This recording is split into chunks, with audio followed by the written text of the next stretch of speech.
Hi friends, welcome back to my channel. இன்றைக்கி நம்ம take it easy study சேனலில் பார்க்க போகிற வீடியோ என்னன்னா 12ஆம் வகுப்பு உயிரி தாவரவியலில் இருக்க 10வது பாடத்தில் இருக்க பொருளாதார பயனுள்ள தாவரங்களும் தொழில் முனைவு தாவரவியலும் அப்படின்ற இந்த பாடத்தில் இருக்க எல்லா இம்பார்ட்டன்ட் கொஸ்டின்ஸும் இந்த வீடியோவில் பார்க்க போகிறோம்.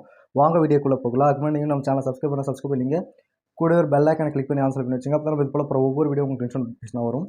ஸோ வாங்க ஃப்ரெண்ட்ஸ், வீடியோக்குள்ளே போய் எல்லாத்தையும் பார்த்துடலாம். ஃபஸ்ட்டு வந்து கற்றல் நோக்கங்கள் படிச்சிங்க, பாட உள்ளி இதெல்லாம் பார்த்துட்டு இங்கே அறிமுகம் கொடுத்துருக்காங்க பாருங்கள். அறிமுகத்தை படிச்சிங்க, கொஞ்சோண்டு தான் இருக்கும். பட் ஆனால் இது எல்லாமே உங்களுக்கு இந்த பாடம் ஃபுல்லாக புரிகிற அளவுக்கு இது அறிமுகம் தேவைப்படும். ஸோ இதில் வந்து ஃபஸ்ட்டு இது வந்து உணவு தாவரங்கள். உணவு தாவரங்கள் எவ்வளோ இருக்குது, ஏறக்குறைய 10,000க்கும் மேற்பட்ட தாவரங்கள் இருக்குது அப்படின்னு சொல்லி கொடுத்துருக்காங்க. அடுத்து தானியங்கள்லாம் என்ன அப்படின்னு சொல்லிட்டு 2 மார்க் கேட்பாங்க. தானியங்கள் அது பார்த்துங்க. தானியங்கள் பின்வரும் காரணிகளாக உணவு தாவரங்களில் முக்கியத்துவம் பெறுகின்றன அப்படின்ற ஒரு 5 பாயிண்ட் கொடுத்துருக்காங்க. இது ஒரு 3 மார்க் கொஸ்டின். ஸோ இதை பார்த்துங்க. நெக்ஸ்ட்டு வந்து இந்த லாஸ்ட்டு பேரா கார்போஹைட்ரேட், புரதங்கள், நார்கள் மற்றும் அப்படி இருக்குல்ல, இது வந்து சிறுதானிய பெருதானியங்களில் என்னென்னலாம் இருக்குது அப்படின்றத சொல்லியிருப்பாங்க. அடுத்து பெருதானியம் நெல், ஒரைசா சட்டைவா. நெல்லோட தாவரவியல் பெயர் வந்து ஒரைசா சட்டைவா. இது வந்து 1 மார்க்கில் கேட்க நிறைய சான்ஸ் இருக்குது. இதை பார்த்துங்க. நெக்ஸ்ட் வந்து நெல் எங்கே தோன்றுச்சு, எங்கெங்கே விளையுது, அதோட பயன் என்ன, அதெல்லாம் கேட்பாங்க. இது வந்து ஒரு 5 மார்க் கொஸ்டின். அடுத்து இதே போல் வந்து கோதுமையோட வந்து உடைய தாவரவியல் பெயர் படிச்சுங்க. அதுக்கப்புறம் பார்த்தோன்னா கேழ்வரகு இருக்குது. சிறுதானியங்களில் வந்து கேழ்வரகு. அடுத்து வந்து சோளம் இருக்குது. இதுவுமே படிச்சிங்க. இதெல்லாம் வந்து 3 மார்க்ஸு 5 மார்க்ஸில் அடிக்கடி கேட்குற கொஷின்ஸு. நெக்ஸ்ட்டு பார்த்தீங்கன்னா மிக சிறிய தாவரங்களில் வந்து திணையும் வரகு இருக்குது. திணை வரகு ரொம்ப முக்கியமான இது. ஏன்னா இது வந்து வறண்ட நிலை தாவரங்கள். திணை அண்ட் வரகை பொறுத்தவரைக்கும் இதெல்லாம் வறண்ட நிலை தாவரங்கள். அதை அடிக்கடி கேட்பாங்க. அடுத்து பருப்பு வகையில் என்னென்ன பருப்புலாம் இருக்குது அப்படின்னு சொல்லிட்டு கொடுத்துருப்பாங்க. அதில் ஃபஸ்ட்டு உளுந்து கொடுத்துருக்காங்க. எல்லாமே இம்பார்ட்டன் தான். 3 மார்க்ஸில் வந்து உளுந்தை பற்றி கேட்கலாம். இல்லை அடுத்து பார்த்தீங்கன்னா துவரை பற்றி கொடுத்துருக்காங்க. துவரை 2 மார்க்ஸில் கேட்கலாம். இல்லை மொத்தமாக வந்து பருப்பின் வகைகளை விளக்குக அப்படின்னு சொல்லிட்டு நம்ம 5 மார்க்ஸில் கூட கேட்கறது நிறைய சான்ஸ் இருக்குது. ஸோ அதெல்லாம் பார்த்துங்க. அடுத்து பாசி பருப்பு, அப்புறம் வெண்டைக்காய் பற்றி கொடுத்துருக்காங்க. காய்கறிகளில் வந்து வெண்டைக்காய் எல்லாமே நமக்கு தெரிஞ்சதாக தான் இருக்கும். ஸோ அதோட சயின்டிஃபிக்கல் நேம் மட்டும் தெரிஞ்சிச்சுன்னா நமக்கு ரொம்ப ஈஸியாகவே இதெல்லாம். அடுத்து பழங்களில் வந்து பார்த்திங்கன்னா மா கொடுத்துருக்காங்க. அப்புறம் அதோட பயன் கொடுத்துருக்காங்க பழங்களில். ஸோ இதெல்லாம் இம்பார்ட்டன்ஸ். பாருங்கள், எல்லாமே இம்பார்ட்டன்ட் தான் இருக்கும். ஏன்னா நமக்கு தெரிஞ்ச பொருட்கள் தான் எல்லாமே. அதுக்கப்புறம் பார்த்திங்கன்னா சர்க்கரை கொடுத்துருக்காங்க. கொட்டைகள் இருக்குது. அதுக்கு முன்னாடி கொட்டைகளில் வந்து முந்திரி கொடுத்துருக்காங்க. அடுத்து சர்க்கரையில் கரும்பு கொடுத்துருக்காங்க. அடுத்து வந்து பனை கொடுத்துருக்காங்க. பனைக்கு அப்புறம் எண்ணெய் வித்துக்களில் வந்து வேர்க்கடலை கொடுத்துருக்காங்க. அடுத்து வந்து எள் எண்ணெய், நல்லெண்ணெய் இருக்குல்ல, எள் எண்ணெய் பற்றி கொடுத்துருக்காங்க. அடுத்து வந்து நறுமணப் பொருட்கள் மற்றும் சுவையூட்டிகள். பானங்கள் இருக்குது. பானங்களில் காஃபி, அப்புறம் வந்து நறுமணப் பொருட்கள் மற்றும் சுவையூட்டிகளில் வந்து ஏலக்காய் கொடுத்துருக்காங்க. அதோட பயன்லாம் கொடுத்துருக்காங்க. எல்லாமே பாருங்கள், எல்லாமே இம்பார்ட்டன்ட் தான். இது எல்லாமே நமக்கு ஈஸியாக தெரிஞ்சதாக கூட இருக்கும். ஓகேவா? அடுத்து வந்து கருமிளகு கொடுத்துருக்காங்க, மஞ்சள் கொடுத்துருக்காங்க, மிளகாய் கொடுத்துருக்காங்க. இதெல்லாமே வந்து எல்லாமே இம்பார்ட்டன்ட் தான். நீங்கள் எல்லாமே படித்து தான் ஆகணும். இந்த பாடம் பொறுத்தவரைக்கும் எதுவுமே ஸ்கிப் பண்ணுற மாதிரிலாம் இருக்காது. ஏன்னா நீங்கள் எல்லாமே படிச்சிடணும். உங்களுக்கு எல்லாமே தெரிஞ்சது பேசிக்காக உங்களுக்கு தெரிய வேண்டியது தான். அடுத்து வந்து பருத்தி, புளி, அடுத்து வந்து நார்களில் வந்து சணல் பற்றி கொடுத்துருப்பாங்க. நார்களில் சணல் இது எல்லாமே கொடுத்துருக்காங்க. அடுத்து மரக்கட்டையில் வந்து தேக்கு, என்னென்னலாம் இது வந்து நம்ம சாப்பிட்றதுக்கு பயன்படுத்துகிற பொருட்களையும் கொடுத்துருக்காங்க, பொருளாதார பயன்மிக்க பொருட்களையும் கொடுத்துருக்காங்க. அதனால தான் தேக்கு மரம்லாம் வருது. அடுத்து உங்களுக்கு தெரியுமான்ற பாக்ஸ் எந்தெந்த இடத்துல இந்தமாரி வருதோ அதெல்லாம் பார்த்து ஃபுல்லாக படிச்சிங்க. அடுத்து மரப்பாலில் லப்பரு, மரக்கூழ், அதுக்கப்புறம் பார்த்தீங்கன்னா ஒப்பனை பொருட்கள், சோற்று கற்றாழை, சாயங்களில் வந்து மருதாணி, அதுக்கப்புறம் வந்து நறுமண தைலங்களில் வந்து மல்லிகைப்பூ, பாரம்பரிய மருத்துவ முறைகளுக்கு பயன்படுது, மக்கள் மருத்துவ முறை, சித்த மருத்துவ முறை, அந்தமாரி நிறைய இருக்குது. ஸோ எல்லாமே படிக்க வேண்டிய மாதிரி தான் இருக்கும். ஸோ நீங்கள் படித்து தான் ஆகணும். அதை பற்றி கொஞ்சம் கொஞ்சம் தெரிஞ்சுக்கிங்க. Scientifical name தெரிஞ்சுக்கிங்க. அது மட்டும் உங்களுக்கு போதுமானதாக இருக்கும். அடுத்து தாவரங்களில் இருந்து பெறப்படும் மருத்துவ மூலக்கூறுகளில் மருந்துகள் உயிரி மருந்து என்று அழைக்கப்படுகிறது. உயிரி மருந்து என்றால் என்னன்னு 2 மார்க்கில் கேட்பாங்க. இந்த இடத்துல இருக்குது பாருங்கள். அடுத்து கிழாநெல்லி. இது வந்து மருத்துவ முக்கியத்துவம், கிழாநெல்லியோடைய மருத்துவ முக்கியத்துவம் என்னென்னு இந்த தராவில் கொடுத்துருக்காங்க. இது முக்கியம், இது பார்த்துங்க. அடுத்து நிலவேம்பு, நிலவேம்பு வந்து அதுக்கான சயின்டிஃபிக்கல் பேர் பார்த்துக்கங்க. இது வந்து இந்திய மருத்துவ முறைகளில் பயன்படுத்தப்படுகிறது. கசப்புகளின் அரசன் என அழைக்கப்படும் நிலவேம்பு பாரம்பரியமாக இந்திய மருத்துவ முறையில் பயன்படுத்தப்படுகிறது. இது பார்த்துங்க.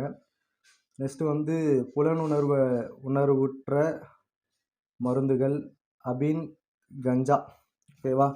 கஞ்சா பற்றி சொல்லியிருக்காங்க. கஞ்சா வந்து முக்கியமானதான் பார்த்துங்க. கஞ்சா செடி எப்படி இருக்கும் அப்படின்றது.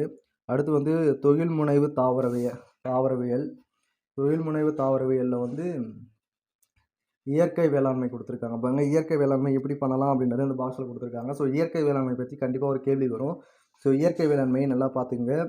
இயற்கை பூச்சிக்கொல்லி தயாரித்தல் பற்றி மேலே பாடத்தில் கொடுத்துருக்காங்க. இயற்கை பூச்சிக்கொல்லி. அடுத்து வந்து இயற்கை பூச்சிக்கொல்லி தயாரிப்பு படம் 1ல் கொடுத்துருக்காங்களா.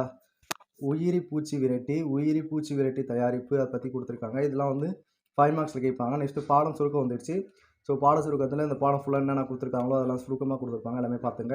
அதுக்கப்புறம் வந்து புக் பேக் கொஸ்டின்ஸ். இதுக்கெல்லாம் உங்களுக்கு ஆன்சர் தெரியும்னு நினைக்கிறேன். தெரியல அப்படின்னா கமெண்ட் செக்ஷன் சொல்லுங்கள். நம்ம நெக்ஸ்ட் வீடியோஸில் கண்டிப்பாக உங்களுக்கு ஹாய் ஃப்ரெண்ட்ஸ், இந்த வீடியோவில் பயிர் பெருக்கம், அதாவது 12ஆம் வகுப்பு உயிரி தாவரவியலில் இருக்க 9வது பாடம் பயிர் பெருக்கம். இதில் இருக்க இம்பார்ட்டன்ட் கொஸ்டின்ஸ் எல்லாம் பார்க்க போகிறோம். வாங்க வீடியோக்குள்ளே போகலாம். அதுக்கு முன்னாடி நீங்கள் நம்ம சேனல் சப்ஸ்கிரைப் பண்ணிங்க. கூட ஒரு பெல் ஐக்கனை கிளிக் பண்ணி ஆன் செலக்ட் பண்ணி வச்சுங்க. அப்போ தான் நம்ம இது போல் போகிற ஒவ்வொரு வீடியோ உங்களுக்கு இன்ஸ்டன்ட் நோட்டிஃபிகேஷனாக வரும். வாங்க வீடியோக்குள்ளே போகலாம். ஃபஸ்ட்டு எடுத்தோட கற்றல் நோக்கங்கள் பார்த்துக்குங்க. அதுக்கப்புறம் பார்த்தீங்கன்னா இந்த அறிமுகம்லாம் படிச்சிங்க. நெக்ஸ்ட் 2வது பக்கம் திருப்பிங்க அப்படின்னா வேளாண்மையின் தோற்றம். வேளாண்மை எப்போ தோன்றுச்சு அப்படின்றத கொடுத்துருப்பாங்க. இது 1 மார்க்கில் கேட்க சான்ஸ் இருக்குது, பார்த்துங்க. வேளாண்மையின் வரலாறு, அது என்னென்ன வரலாறு இதெல்லாம் பார்த்துக்குங்க. நெக்ஸ்ட் உங்களுக்கு தெரியுமா அப்படின்னு சொல்லிட்டு ஒரு பாக்ஸ் கொடுத்துருக்காங்க. இந்த பாக்ஸ் ரொம்பவே முக்கியம். ஸோ அந்த பாக்ஸ் ஃபுல்லாக படிங்க. அடுத்து உயிரி உரங்கள். உயிரி உரங்கள்னால் என்ன அப்படின்னு சொல்லிட்டு கேட்பாங்க. ஸோ அது வந்து 2 மார்க்ஸ் 3 மார்க்ஸில் கேட்கலாம். ஸோ நிறைய டைப் ஆஃப் உயிரி உரங்கள் இருக்குது. நம்ம அதெல்லாம் பார்க்கலாம். அலோசிலா, அதுக்கப்புறம் பார்த்தீங்கன்னா ரைசோபியம், அதுக்கப்புறம் வந்து கடற்பாசி திரவ உரம் அப்படிலாம் நிறையா இருக்குது. அப்புறம் வந்து உயிர் பூச்சிக்கொல்லிகள், அதுக்கப்புறம் பார்த்தீங்கன்னா உயிர் பூச்சிக்கொல்லிகளுக்கு அப்புறம் தழை உரமிடுதல், இந்த மாதிரி நிறையா இருக்குது. இது எல்லாமே பார்த்துக்குங்க. இதெல்லாம் 3 மார்க்ஸில் கேட்கலாம். அதாவது கடற்பாசி திரவம்னா என்ன? கடற்பாசி திரவம் ஒரு இம்பார்ட்டன்ட் 5 மார்க் கொஷின். இங்கே இருக்குது பாருங்கள், கடற்பாசி திரவ உரம். இது வந்து ஒரு இம்பார்ட்டன்ட் 5 மார்க் கொஷின். ஸோ இதை நீங்கள் பார்த்துக்குங்க.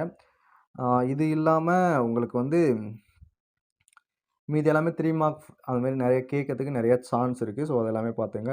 அடுத்து வந்து பயிர் பெருக்கம் ஒரு இம்பார்ட்டன்ட் 5 மார்க் கொஷின். இதில் வந்து பயிர் பெருக்கத்தின் குறிக்கோள்கள் இருக்குது பாருங்கள், இதெல்லாம் இம்பார்ட்டன்ட் பார்த்துக்குங்க. பாரம்பரிய பயிர் பெருக்கத்தின் படிநிலைகளும் உங்களுக்கு இம்பார்ட்டன்ட் தான்.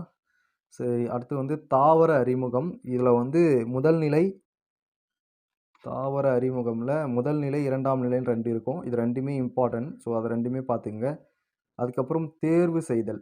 ஓகேவா? தேர்வு செய்தலில் வந்து இயற்கை தேர்வு, செயற்கை தேர்வு, கூட்டுத் தேர்வு, இதெல்லாம் 3 மார்க்ஸில் கேட்பாங்க. ஸோ அதெல்லாம் பார்த்துங்க.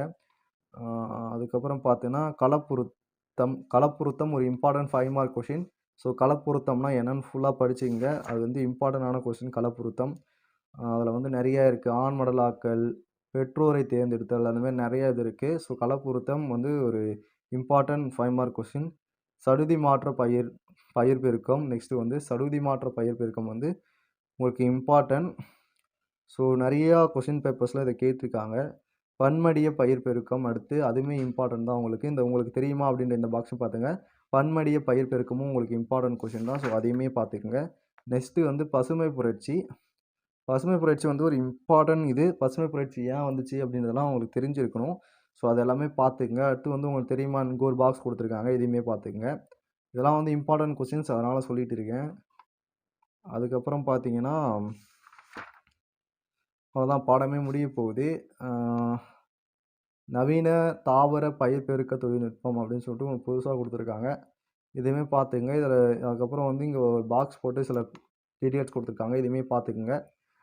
அதுக்கப்புறம் அவ்வளோதான், பாட சுருக்கம் வந்துடுச்சு, பாடம் முடிஞ்சிடுச்சு. இதில் உங்களுக்கு என்னென்னலாம் இம்பார்ட்டன்ட் சொல்லிட்டு சொல்லியிருப்பாங்க. பாட சுருக்கம் ஃபுல்லாக நீங்கள் இந்த பாடம் ஃபுல்லாக என்ன படிச்சிங்களோ அதெல்லாம் சொல்லியிருப்பாங்க. ஸோ அதை பார்த்துங்க. நெக்ஸ்ட் இந்த புக் பேக் கொஸ்டின்ஸ்க்குலாம் உங்களுக்கு ஆன்சர் தெரியுன்றது நம்புகிறேன். ஸோ கண்டிப்பாக தெரிஞ்சிருக்கும். எந்த கலை சொற்கள்லாம் வந்து நீங்கள் இங்கிலீஷ் மீடியம் போயிட்டு காலேஜ் எடுத்து படிக்க போகிறீங்க அப்படின்னா ரொம்ப யூஸ்ஃபுல்லாக இருக்கும். இதெல்லாம் படித்து தெரிஞ்சுங்க. அவ்வளோதான் ஃப்ரெண்ட்ஸ் இந்த வீடியோவில் உங்களுக்கு எதனா டவுட்ஸ் இருந்துச்சுன்னா கமெண்ட் செக்ஷனில் சொல்லுங்கள். நான் கண்டிப்பாக ரிப்ளை பண்ணுறேன். நெக்ஸ்ட்டு வந்து பார்த்தீங்கன்னா, உங்கள் ஃப்ரெண்ட்ஸ்க்கு இந்த வீடியோ ஷேர் பண்ணி அவங்களுக்கும் படிக்க ஹெல்ப் பண்ணுங்கள். வேறு என்ன டவுட்ஸ் இருந்தால் கமெண்ட் செக்ஷனில் கேட்டுருங்க. நம்ம சேனல் இன்னும் சப்ஸ்கிரைப் பண்ணாமல் பார்த்துட்டீங்கன்னா, அதை மொதல் பண்ணிக்கங்க. அப்போ தான் இது போல நிறைய இன்ட்ரெஸ்டிங்கான வீடியோஸும் உங்களால் பார்த்துக்க முடியும். Okay friends, tata bye bye. அடுத்த ஒரு இன்ட்ரெஸ்டிங் வீடியோ பார்க்கலாம். Bye bye.